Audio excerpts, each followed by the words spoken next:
Earning while you learn is a real benefit. It's the way to go. Yeah. The stuff we have here is amazing, like lizards, deer, water vole. So go breathe and then try. Hi everyone, I'm Kaitlin and I'm the Environmental Degree Apprentice working at Arn Moors. And hi, I'm Jamie Lloyd and I did the Degree Apprenticeship programme and I am now a sub-agent for Kier. Yeah, we thought it'd be nice to do a little video answering some questions about what it's like to be an apprentice. First question is, what apprenticeship scheme are you on? Do you want to go first? What did you do? So I did the civil engineering BEng with Coventry University and I completed that just at the beginning of last year.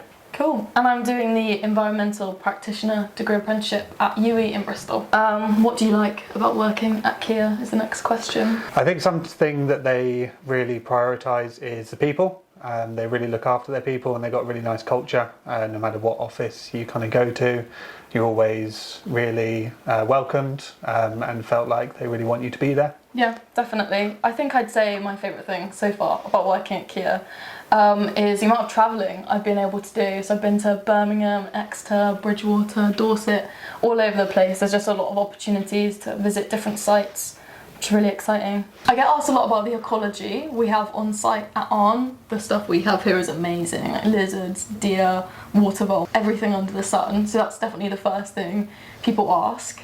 Do you have a favourite animal on site? Favourite animal on site?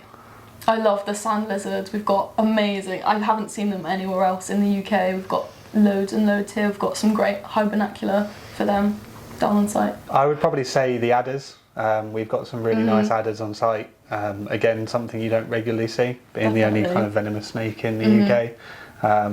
But yeah, they're really beautiful animals if you like snakes. Why did you choose to do an apprenticeship? It was something I more kind of stepped into. I realised that after I dropped out of my original software development course, I didn't really know what I wanted to do. I had some friends whose parents were engineers and in the construction industry, and I knew that there was a lot of jobs going, so something I applied for along with a couple of others, and I managed to get the job. Cool. I think I chose to do a degree apprenticeship for a few reasons. So first of all, I really liked that it would be a much more like hands-on role. I feel like if I was at uni, I think I would have like stepped back a bit and wouldn't be like so much involved in my work. I think money is also a big one. It's really nice to be paid for what I'm doing and to not have to worry so much about like paying for my degree. Earning while you learn is a real benefit. It's the way to go. Yeah. I do actually get some of the uni experience like going in one day a week, so I don't feel like I'm entirely missing out. Other people I know are enjoying their uni course, but it sounds quite full on, like managing that full time and like managing a job as well. My experience was a little bit different. So I did 3 years of university before I came into the apprenticeship. So I had that experience of the uni life full time. Since then though, I have noticed that although it took me 5 years to kind of get to where I am now, I've kind of matched, if not exceeded, where some of my friends are that went to uni at the same time. How much does an apprentice get paid? On this first year, I'm starting on 22,000. I think that's the average for all degree apprentices, but it should go up each year from there. And for me, with it being 6 years ago, I started on just under 20,000. However, as Kaitlin said, it has gone up to 22,000 as the base, and you do get kind of regular increments on top of that as well each year. What roles are available after you finish your apprenticeship? The sky's the limit, really. It really depends on how far and how quickly you want to progress. If you're on kind of those site roles, then you would normally progress into like a site engineer, going up to a section engineer, and then your kind of management roles on top of that. But if you're kind of more in terms of the design basis, then you'll kind of go through your design route as well, in terms of your engineering, that is. I managed to get up to kind of a site engineer and a section engineer before I completed the degree apprenticeship. More just because of experience and kind of how quickly I wanted to progress myself. At the same time, they do also put you through your professional qualifications.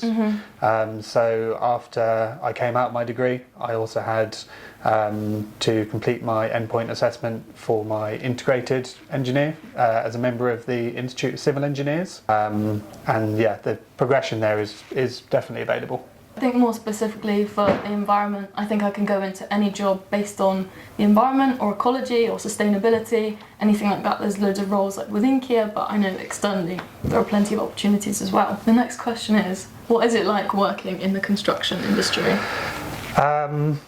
Depends on the weather, really. It can be quite wet and muddy, as you'd expect, but that can also be really enjoyable. They'll never push you beyond kind of how they would expect anyone else to work. You'll be doing lots kind of outside to begin with.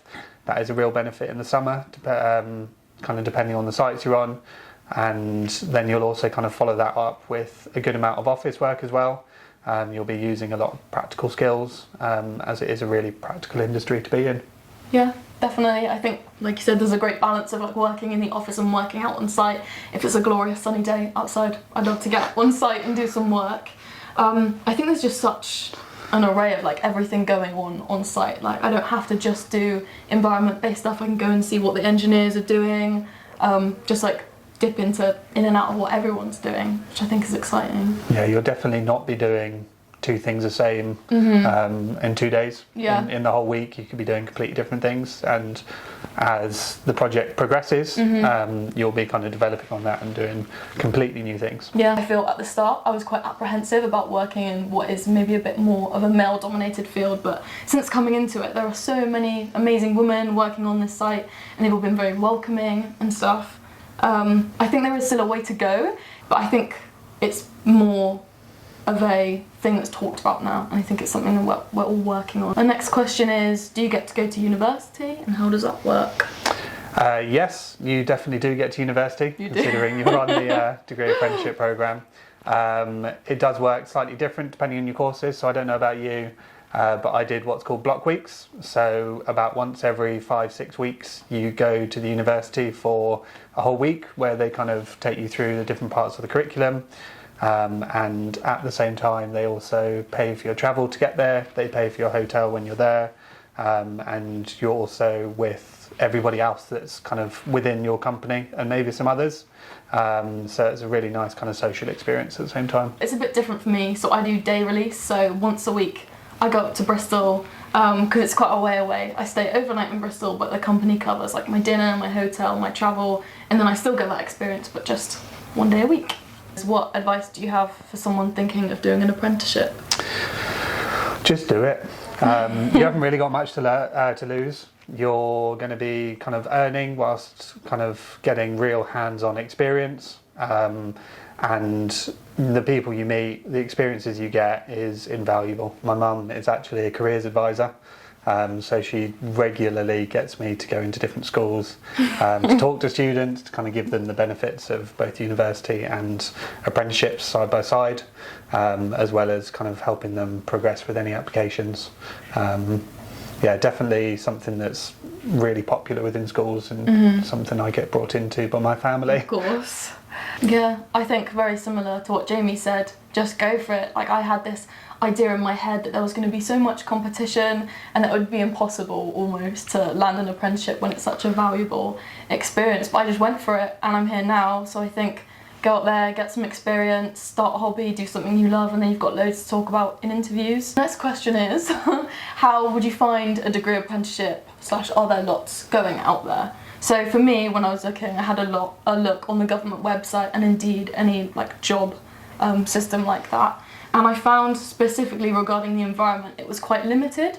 But in terms of engineering and other things that are more popular, there were loads and loads going. But I think it's definitely something that's up and coming and will be more accessible in the future. Yeah, I think something definitely up and coming.